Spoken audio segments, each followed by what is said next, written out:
Hello friends, this is Deepak Singh और आज हम डिस्कस करेंगे इकोनॉमिक सर्वे 2021 और 2022 का। तो फ्रेंड्स, ये हम इकोनॉमिक सर्वे क्यों डिस्कस कर रहे हैं? क्योंकि अभी बजट सेशन शुरू हुआ है साल 2022 का, अभी रिसेंटली।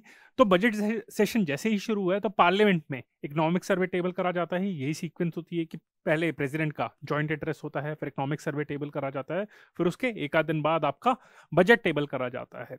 तो फ्रेंड्स, जो इकोनॉमिक सर्वे अभी टेबल करा गया है तो उसकी मैं ब्रीफ समरी आपको बता दूंगा, बहुत ज़्यादा टेक्निकलिटीज में तो नहीं जाऊंगा, तो क्योंकि उसको समझने में तो बहुत ज़्यादा टाइम लग जाएगा। तो जो की पॉइंट्स हैं वो मैं शेयर कर दूंगा। उसके लिए अगर आपको डिटेल में पढ़ना है तो उसके लिए अलग से वीडियो क्रिएट करा जाएगा, तो वो मैं आपसे बाद में शेयर कर दूंगा। तो फ्रेंड्स, अभी हम देख लेते हैं कि मोटा मोटा देख लेते हैं कि इकोनॉमिक सर्वे की हाइलाइट्स क्या हैं, क्या उसने की बातें करी हैं, तो वो मैं बता देता हूँ। And again I would request all of you to read the economic survey in detail. Again, graphs के चक्कर में मत समझ जाइएगा, पर इकोनॉमिक सर्वे क्यों इंपॉर्टेंट है वो इस वजह से बताता हूं। पहली बात तो ये सबसे ऑथेंटिक डेटा दिया जाता है क्योंकि गवर्नमेंट ऑफ इंडिया का सोर्स है।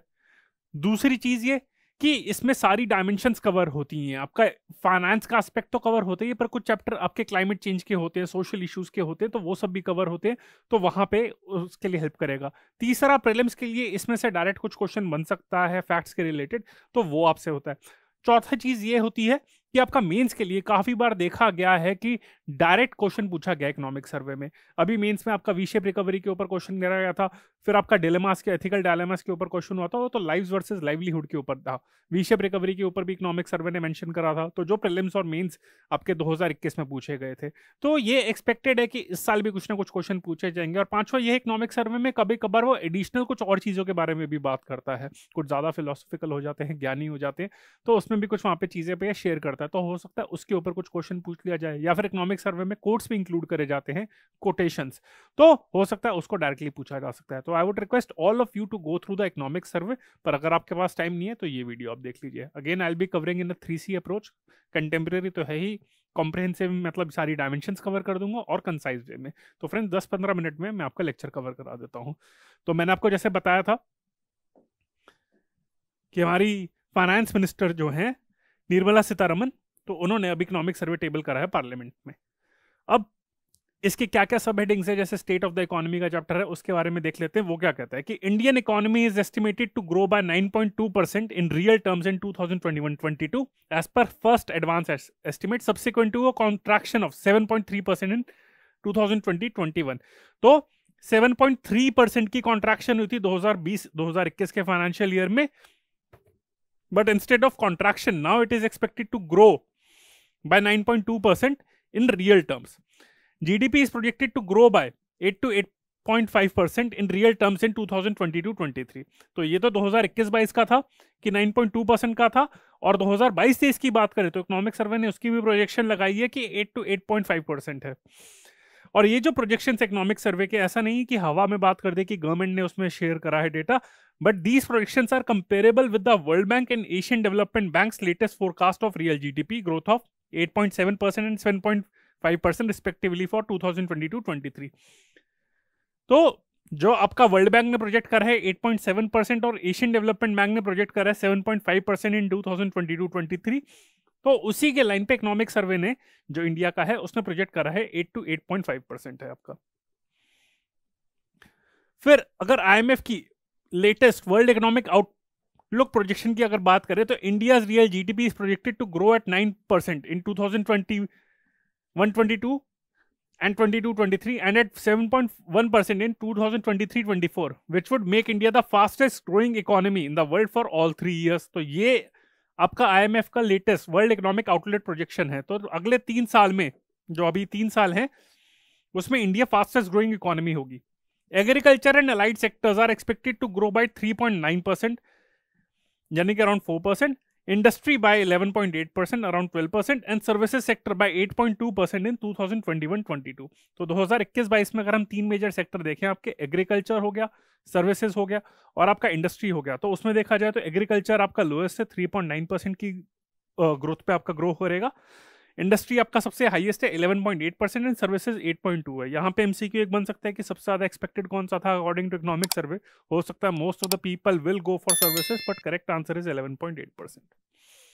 डिमांड साइड पे बात करें तो consumption is estimated to grow by 7%, gross fixed capital formation by 15%, exports by 16.5% and imports by 29.4% in 2021-22. Government's flexible and multi-layered response is partly based on the agile framework. ये एक framework है, हो सकता है इसके ऊपर कुछ क्वेश्चन हो जाए. That uses feedback loops and the use of 80 high frequency indicators in an environment of extreme uncertainty. तो इसके बेसिस पे जो हमारा रिस्पॉन्स भी रहा है, आगे की भी हमारी वहां पे स्ट्रैटेजी है. तो एजाइल फ्रेमवर्क है जो फीडबैक लूप इंकॉर्पोरेट करता है एंड साथ में 80 हाई फ्रीक्वेंसी इंडिकेटर्स इंक्लूड करता है. तो ये हमारा स्टेट ऑफ द इकोनॉमी हो गया. स्टेट ऑफ द इकोनॉमी कुछ नहीं करता, एक चैप्टर होता है जिसमें बेसिक ओवरव्यू दे देता है कि यहाँ ये एक इंडिकेटर्स है. बाद में क्या करता है, इकोनॉमिक सर्वे करता है, वो स्पेसिफिक एक पूरे चैप्टर्स में जाता है, वहाँ पे स्पेसिफिक सेक्टर्स में जाता है कि फिस्कल सेक्टर हमारा कैसा है, मॉनेटरी सेक्टर कैसा है, फिर एग्रीकल्चर कैसा है, एक्सटर्नल सेक्टर कैसा है, सोशल सेक्टर कैसा है, उसके बारे में. तो अब हम फिस्कल डेवलपमेंट्स की बात करते हैं, पहले उसमें थोड़ी सी और डिटेल में चले जाते हैं. अभी तो हमने बेसिक इंडिकेटर्स देखे थे. So revenue receipts from the central government, if we talk about the month of April to November 2021, have gone up by 67.2% year on year as against an expected growth of 9.6% in 2021-22 budget estimate. Gross tax revenue registers a growth of over 50% during April to November 2021 in year on year terms. The performance is strong compared to pre-pandemic level of 2019-20 also. तो gross tax revenue में जो growth हुई है, अगर pre pandemic level पे बात करें, pandemic से कंपेयर करेंगे तो ऑब्वियसली पिछले 1-2 सालों में तो इकोनॉमी काफी बुरी तरीके से परफॉर्म करी है, नॉट जस्ट इन इंडिया पर ऑल ओवर द वर्ल्ड. पर अगर हम प्री पेंडेमिक से भी कंपेयर करें तो ग्रॉस टैक्स रेवेन्यू काफी अच्छा ग्रो करा है हमारा. और अगर हम फिस्कल डेवलपमेंट की बात करें तो अप्रैल नवंबर 2021 में केपेक्स जो आता है आपका capital expenditure has grown by 13.5% year on year with focus on infrastructure intensive sectors. Sustained revenue collection and a targeted expenditure policy has contained the fiscal deficit for April to November 2021 at 46.2% of budget estimate. ये आपका sustained, ये आपका हो गया. तो fiscal deficit की अगर हम बात करें तो यहाँ पे भी आपका कंटेन हो रहा है. फिर हम बात करें with enhanced borrowings on account of COVID-19, the central government debt has gone up from 49% of GDP in 2019-20 to 59% of GDP, but is expected to follow a declining trajectory with the recovery of the economy. तो पहली बात तो ये कि जो आपकी केनेशियन economics कहती है वो यही कहती है कि जब यहाँ पे आपका रिसेशन होता है तो डेफिनेटली उसमें गवर्नमेंट को इंटरफेयर करना चाहिए और ज़्यादा स्पेंड करना चाहिए, और ज़्यादा स्पेंड करने के लिए गवर्नमेंट ने उधार लिया है, डेप्ट आपका होता है. तो इसके चक्कर में जो आपका सेंट्रल गवर्नमेंट का डेप्ट है that has increase from 49% to 59% of GDP. तो ये इसमें कोई खराबी नहीं है, पर यह भी कहा जा रहा है कि आने वाले टाइम में जैसे रिकवरी हो रही है तो डेप्ट आपका रिड्यूस कर दिया जाएगा. तो ये आपका फिस्कल सेक्टर हो गया आपका. अब हम आते हैं एक्सटर्नल सेक्टर में, आते हैं आपके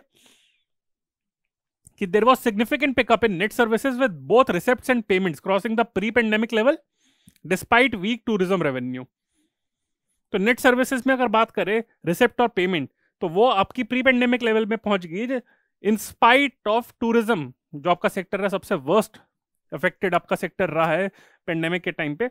तो उसके बावजूद भी सर्विसेज में थोड़ी इंप्रूवमेंट हुई है. Net capital flows were higher at $65 billion in the first half of 2021-22 on account of continued inflow of foreign investment, revival in net external commercial borrowings, higher banking capital and additional special drawing rights allocation. India's external debt, अगर external debt की बात करें, that increased to $593 billion at end of September 2021 from $556 billion a year earlier. तो ये जो आपका external डेप्ट है, आपका सेंट्रल डेप्ट इन जनरल भी, और अगर एक्सटर्नल डेप्ट की बात करें तो वो भी आपका इंक्रीज हुआ है, reflecting additional SDR allocation, special drawing rights जो आपके होते हैं SDR, special drawing rights by IMF coupled with higher commercial borrowing. अगर नवंबर 2021 के एंड पे देखा जाए तो India was the 4th largest forex reserve holder in the world after China, Japan and Switzerland. तो ये आप देख सकते हैं 5वें पे आई थिंक रशिया आपका. तो नवंबर 2021 में अगर आप देखें तो फॉरेक्स रिजर्व होल्डर में इंडिया 4th नंबर पे था after China, Japan and Switzerland. India और रशिया बहुत क्लोज चल रहे होते हैं, तो अभी नवंबर के एंड पे इंडिया 4th नंबर पे था आपका. तो इसके ऊपर एक क्वेश्चन बन सकता है प्रीलिम्स के लिए भी और मेंस पॉइंट ऑफ व्यू से भी। प्रीलिम्स में भी क्वेश्चन बन सकता है कि इन इकोनॉमी आपकी डिक्लाइन हो रही है पर फॉरेक्स रिजर्व कैसे हाई हो गए। तो इसके ऊपर एक मेंस में क्वेश्चन बन सकता है और ये भी पूछ सकते हैं कि क्या इतना ज्यादा हाई फॉरेक्स रिजर्व आपका होल्ड करने की जरूरत है भी या नहीं भी। तो इसके ऊपर एक क्वेश्चन बन सकता है आपका यहाँ पे। ठीक है, तो ये आप ये मेंस के लिए देख लेना कि ये बहुत इंपॉर्टेंट चीज है आपकी फॉरेक्स में, और उसके फॉरेक्स के कंपोनेंट्स क्या होते हैं। फिर उसके बाद प्रीलिम्स के लिए कि टॉप 3 में कौन से हैं, चाइना, जापान, स्विट्जरलैंड, ये अनअफेक्टेड रहते हैं। चौथे पांचवे पे इंडिया और रशिया का वो एक्सचेंज करते रहते हैं कि भाई चल तू आ जा, तो ये चलता रहता है। अब हम मॉनेटरी पॉलिसी की बात करें तो लिक्विडिटी सिस्टम में सरप्लस है। रेपो रेट आपका 2021-22 में 4% पे ही मेंटेन करा गया है। इस पे भी क्वेश्चन बन सकता है मेंस में कि रेपो रेट क्यों चेंज करा गया है, क्यों अनचेंज रहा है।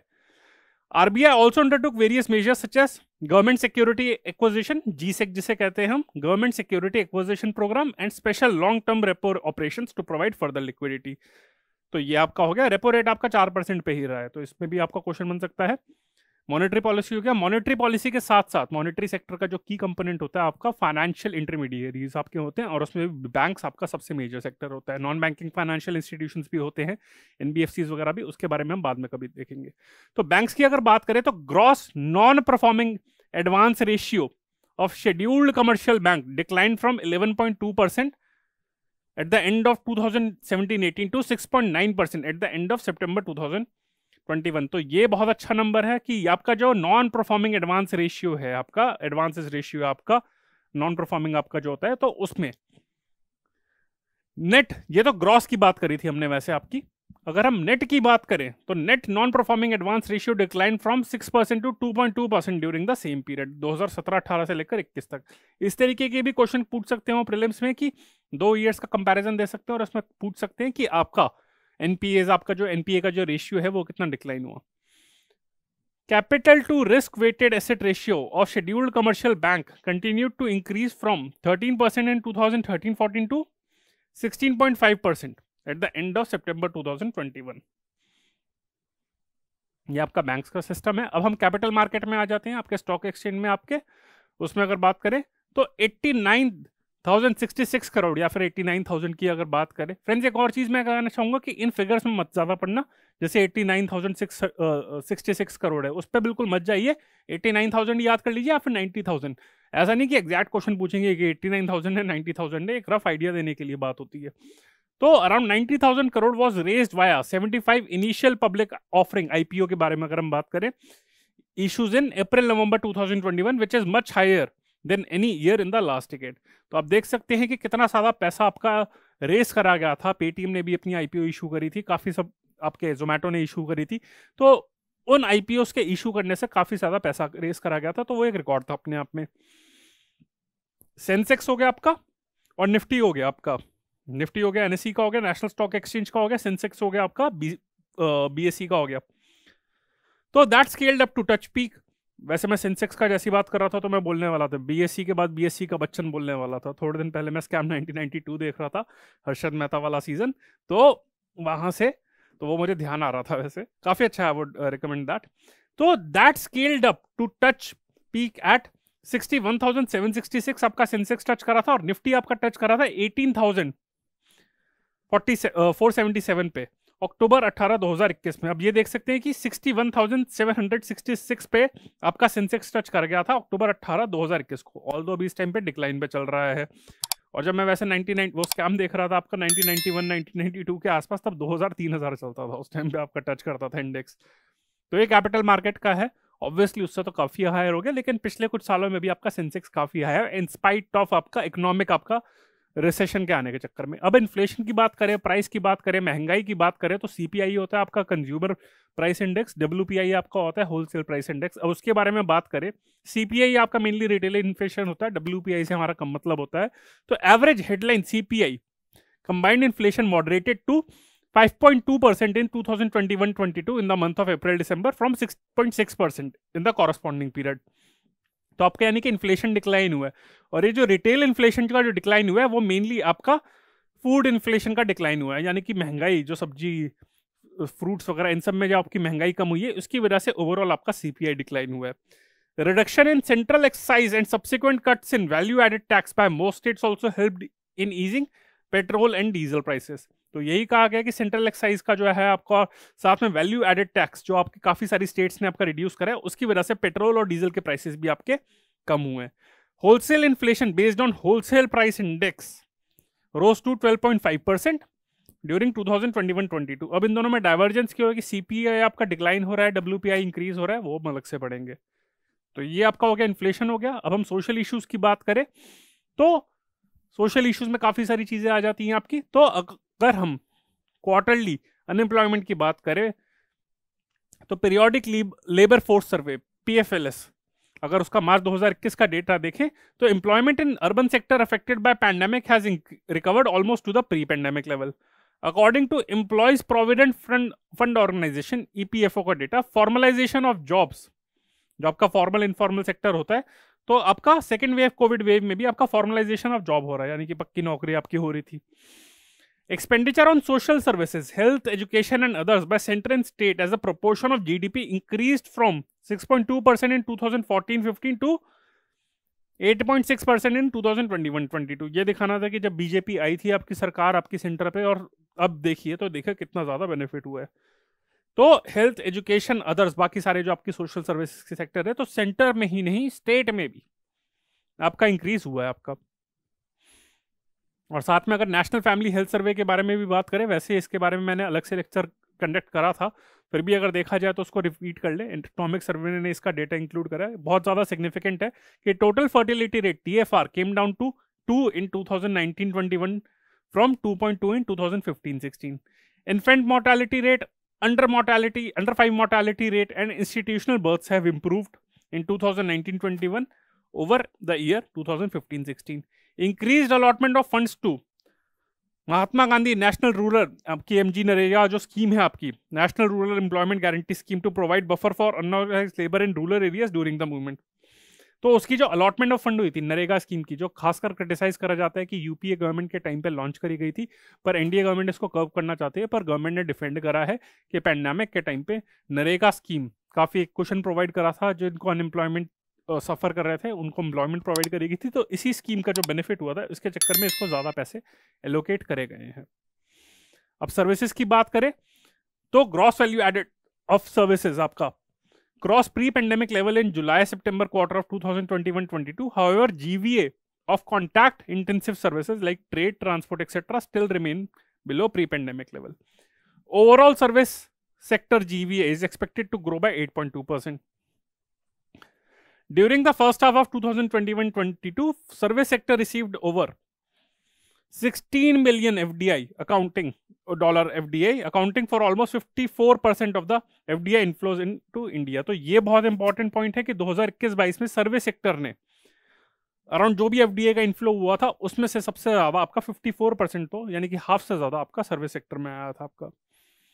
India has become the third largest startup ecosystem in the world after USA and China. ये बहुत इंपॉर्टेंट पॉइंट है, प्रीलिम्स के लिए स्टार्टअप पे क्वेश्चन आ सकता है।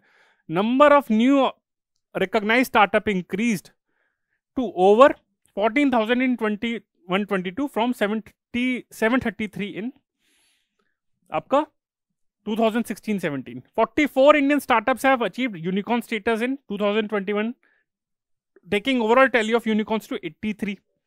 Most of which are in services sector. तो आप देख सकते हैं सर्विसेज में कितना ज्यादा आपका इंक्रीज हुआ है। अगर हम फाइनली इंडस्ट्री की बात करें, आपका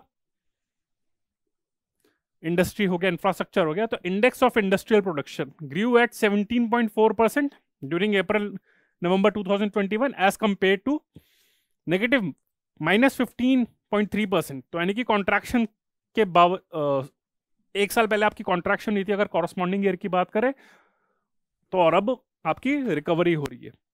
-15.3 की आपकी उससे कॉरस्पॉन्डिंग ईयर में आपकी कॉन्ट्रैक्शन हुई थी, अब 17.4% की तो ग्रोथ हुई है। Extent of road construction per day increased substantially in 2020-21 to 36.5 kilometre per day from 28 kilometre per day in the previous year. तो यानी कि रोड कंस्ट्रक्शन पर डे कितनी रोड आपकी कंस्ट्रक्ट करी गई है, 36 किलोमीटर आपकी रोड कंस्ट्रक्ट करी गई है। And net profit to sales ratio of large corporates reached an all time high of 10.6% in July September quarter of 2021-22 despite the pandemic. ये आरबीआई की स्टडी है। तो फ्रेंड्स ये कुछ की पॉइंट्स थे इकोनॉमिक सर्वे के, पूरा तो डेफिनेटली मैंने कवर नहीं करा, बहुत सारी अलग डायमेंशंस भी है, एनालिटिकल भी है ये, तो मैंने कुछ फैक्ट्स शो करे हैं। तो फ्रेंड्स ये था मेरा लेक्चर। अगर आपको लगता है कुछ इंपॉर्टेंट पॉइंट डिस्कस हुए, अगर आप चाहते हैं कि कुछ इंपॉर्टेंट पॉइंट्स पे हम डिस्कशन करें, तो आप प्लीज़ फील फ्री करिए कॉन्टैक्ट करने के लिए। मैं दीपक सिंह हूँ AQ बायस के चैनल पे। और अगर आपको लगता है कि किसी चीज़ पे लेक्चर की ज़रूरत है, तो हम यहाँ पे एक लेक्चर कंडक्ट करेंगे। तो फ्रेंड्स अगर आपको और भी कुछ इन्फॉर्मेशन चाहिए हमसे, तो आप हमें कांटेक्ट कर सकते हैं। ये हमारे सोशल मीडिया प्लेटफॉर्म्स हैं, फेसबुक, इंस्टाग्राम, टेलीग्राम, यूट्यूब, और ये हमारा कॉन्टैक्ट नंबर है 9319057600। So friends, this is Deepak Singh on behalf of AQ bias. Bye, thank you.